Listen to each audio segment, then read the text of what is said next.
하나님의 말씀은 신약성경 요한복음 14장 11절에서 14절 말씀입니다. 신약성경 172쪽에 있습니다. 내가 아버지 안에 거하고 아버지께서 내 안에 계심을 믿어라. 그렇지 못하겠거든 행하는 그 일로 말미암아 나를 믿어라. 내가 진실로 너희에게 이르노니 나를 믿는 자는 내가 하는 일을 그도 할 것이요 또한 그보다 큰 일도 하리니 이는 내가 아버지께로 감이라. 너희가 내 이름으로 무엇을 구하든지 내가 행하리니 이는 아버지로 하여금 아들로 말미암아 영광을 받으시게 하려 함이라. 내 이름으로 무엇이든지 내게 구하면 내가 행하리라. 아멘. 하나님의 은혜로 8월을 마감합니다.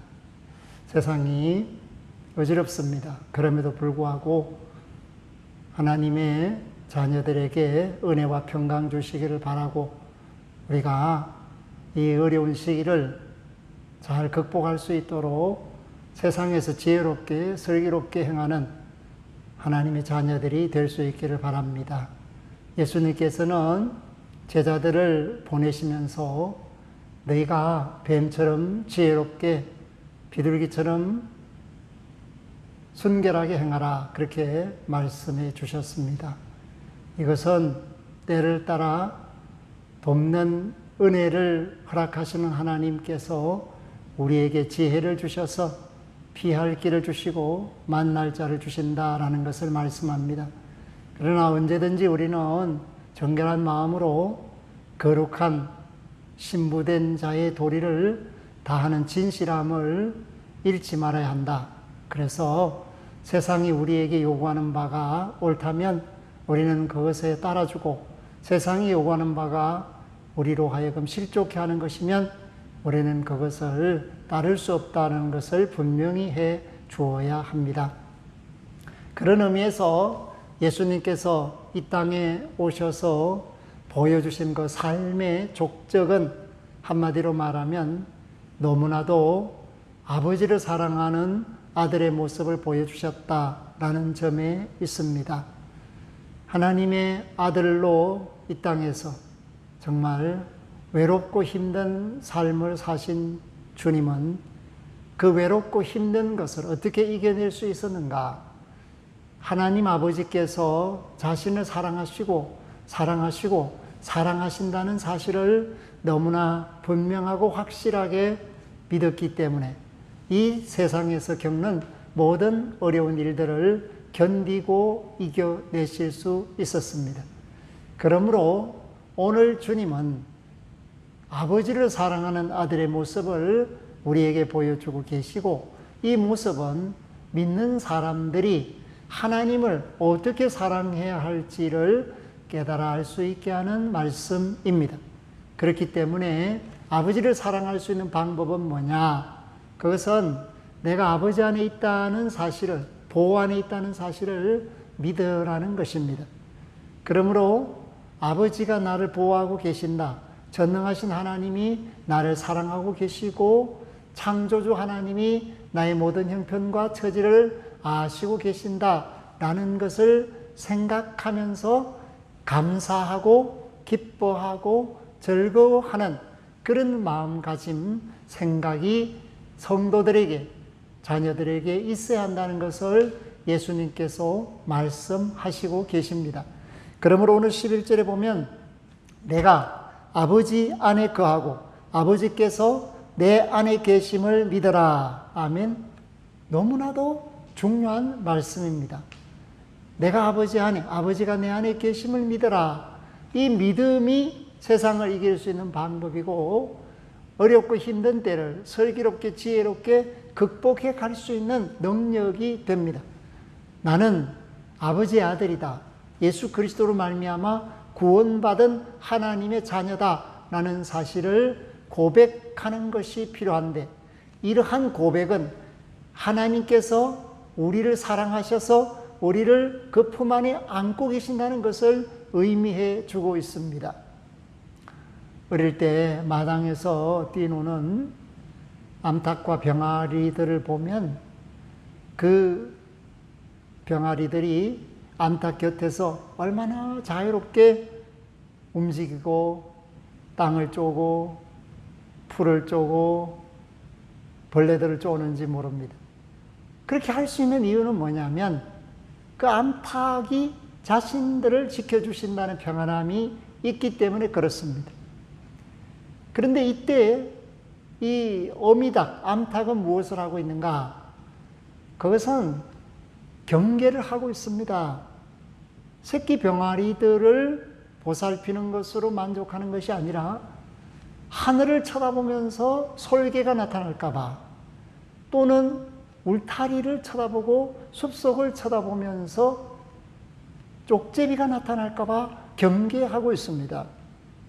그러다가 하늘에서 솔개가 움직이는 것을 기가 막히게 판단하면 암탉은 소리를 내면서 병아리들을 모읍니다. 그리고 그 날개 아래 병아리들을 품어줌으로써 솔개로 하여금 채가지 못하게 합니다. 동시에 쪽제비가 나타나면 어떻게 하는가? 필사적으로 그 쪽제비와 싸워서 물리치는 모습을 보게 됩니다. 그와 같이 저와 여러분들이 위기에 노출되어서 어려움을 겪을 때도 하나님께서는 우리를 지켜주고 계신다라는 사실을 잊지 말아야 하고, 영적인 싸움뿐만 아니라 우리의 육적인 싸움도 얼마든지 함께 하셔서 우리를 도우시는 분이라는 것을 시편 121편이 말씀해 주고 있습니다. 그렇기 때문에 하나님이 나를 도우시고 우리를 도우신다는 사실을 이 어려운 시기에 더욱더 굳세게 해야 합니다. 그것이 바로 믿음이 굳세어지는 비결입니다. 예수 그리스도를 통하여 만난 내 아버지는 나를 사랑하시되 주님처럼 나를 사랑하신다. 그러므로 나는 어떻게 하나님을 섬겨야 할 것인가? 빈틈없이 하나님을 사랑하는 마음으로 내 마음을 채우고 내 영성을 채우고 내 삶을 채우는 것이 필요하다라는 것을 오늘 주께서 말씀해 주면서 나는 이렇게 아버지를 사랑했다. 그러므로 너도 아버지를 이렇게 사랑하라고 알려주고 계십니다. 그렇기 때문에 아버지가 내 안에 계시고 내가 아버지 안에 있다라는 사실이 의심이 되면 행하는 그 일로 말미암아 나를 믿어라. 예수님이 어떻게 사셨는가를 보고 믿으라는 것입니다. 예수님은 창과 칼에 굴복하지 않으셨습니다. 세상의 권세, 부귀에 영합하지 않으셨습니다. 오직 가난한 자들, 병든 자들을 하나님의 사랑으로 껴안아 주셨습니다. 예수님은 병을 고치시고 귀신을 쫓아내십니다. 어떤 사람이 말합니다. 신앙은 마음의 평안을 준다. 그러나 세균과 바이러스에게는 과학적인 영역이기 때문에 힘이 작용하지 않는다. 그렇지 않습니다. 강렬한 믿음은 성령의 불을 일으키고 그 성령의 불은 모든 악한 것을 소멸시킵니다. 물론 그 속에는 악한 영들뿐만 아니라 우리를 파괴적으로 공격하는 모든 바이러스도 박멸시킬 수 있는 능력이 있다라는 사실을 알아야 합니다.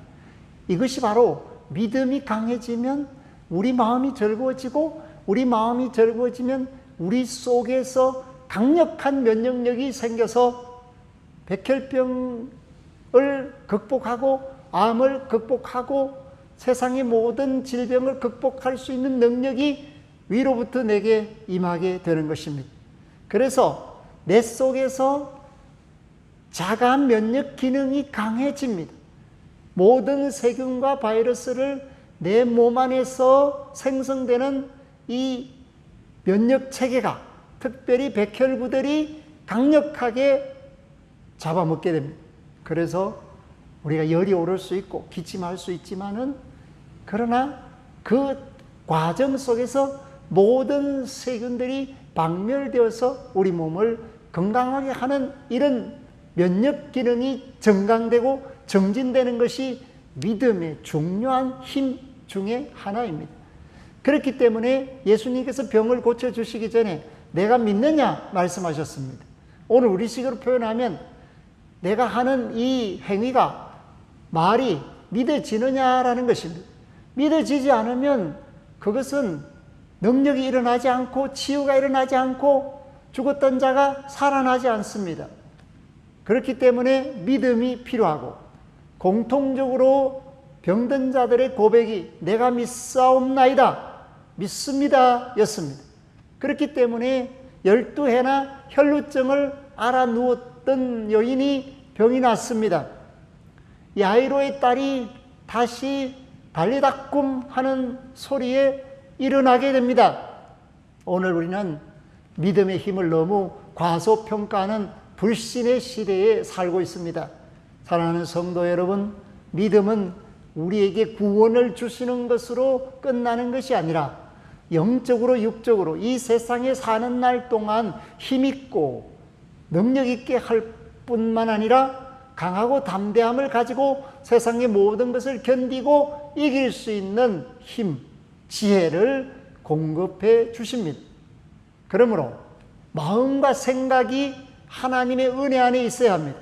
아버지를 사랑하는 아들은 항상 그 마음 중심에, 그 생각 중심에 아버지를 떠나보내지 않습니다. 항상 모시고 있습니다. 그렇기 때문에 오늘 12절 말씀에 보면 내가 진실로 너희에게 이르노니 나를 믿는 자는 내가 하는 일을 그도 할 것이요 또한 그보다 큰 일도 하리니 이는 내가 아버지께로 감이라. 아멘.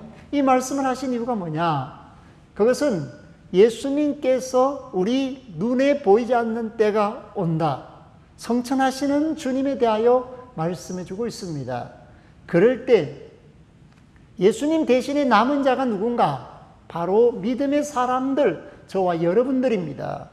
저와 여러분들이 예수님처럼 아버지를 사랑하고 하나님을 사랑하면 예수님이 하시던 그 일을 능히 할 수 있고 예수님이 하시던 일보다 더 큰 일도 할 수 있다. 이것을 믿으라고 예수님께서 우리에게 당부해 주셨습니다. 그러므로 오늘 우리는 예수님처럼 할 수 있습니다. 동시에 예수님이 원하신 것처럼 예수님보다 더 큰 일도 할 수 있습니다. 그러나 오늘 온 세계에 불신하는 세력들이 너희는 아무것도 할 수 없다고 우리를 공격합니다. 그러나 우리가 할 수 없는 것이 아니라 하지 않고 있습니다. 진실한 마음으로 구하지 않고 있습니다. 너무나도 외적인 것에 많은 신경을 써서 하지 말아야 할 일을 합니다. 그렇기 때문에 문란해져서 하나님의 능력이 사랑하는 자녀들에게 나타나지 않는 것처럼 보여주고 있지만은 실상 하나님의 능력은 우리를 떠난 적이 없고 하나님의 사랑 안에서 우리는 호흡하고 있기 때문에 오늘 예수님이 하나님을 사랑하신 방법 중에 가장 귀한 방법이 뭐냐?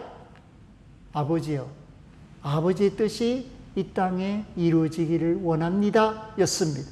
동시에 오늘 저와 여러분들이 하늘에 계신 아버지, 전능하신 하나님을 사랑한다면 기도해야 합니다. 그러므로 13절에 보면 너희가 내 이름으로 무엇을 구하든지 내가 행하리니 이는 아버지로 하여금 아들로 말미암아 영광을 받으시게 하려 함이라. 아멘. 아들로 말미암아 아버지께서 영광 받으시는 것이 뭔가? 우리가 기도함으로써 응답받는 것이 하나님의 영광이 되고 하나님의 살아계심을 나타내는 증거가 되고 우리의 믿음이 참되다는 사실을 확정하는 인침이 됩니다. 그러므로 사랑하는 성도 여러분, 우리는 예수님의 이름으로 기도하는 일에 힘을 써야 합니다.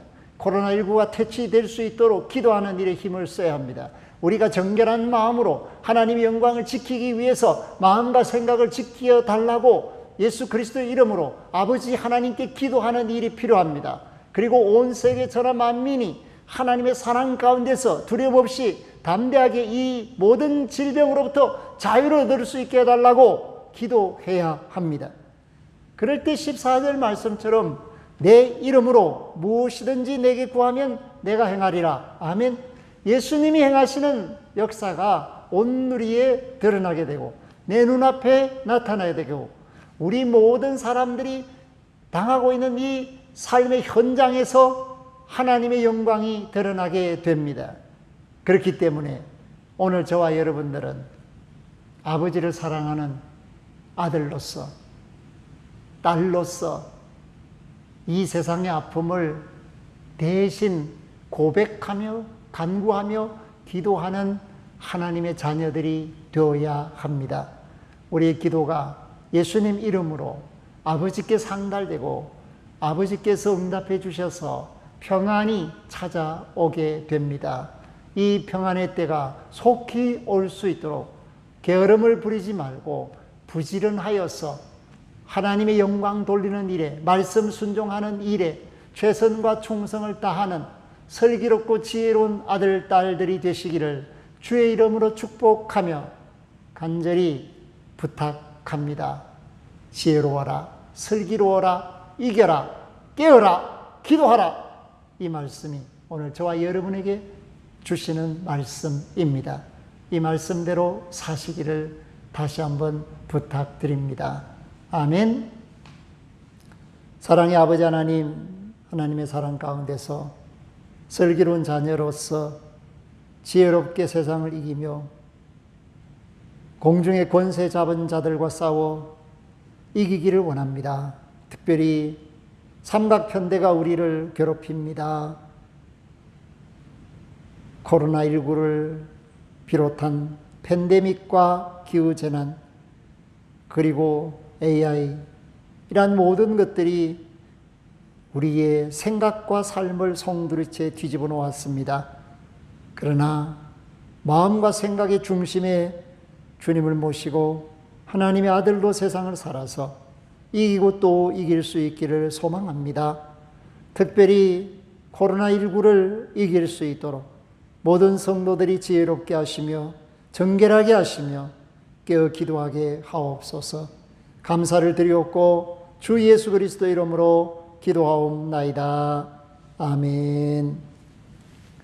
지금은 우리 주 예수 그리스도의 은혜와 하나님 우리 아버지의 극진하신 사랑하심과 성령님의 교통하심이 코로나19로 어려움을 겪고 있는 온 세계 천하 만민들과 기도에 깨어서 슬기롭게 지혜롭게 예수 그리스도 이름으로 아버지께 간구하기를 소망하는 이들 머리머리 위에 한 주간의 삶 속에 이제로부터 영원토록 항상 함께 하시기를 축원하옵나이다.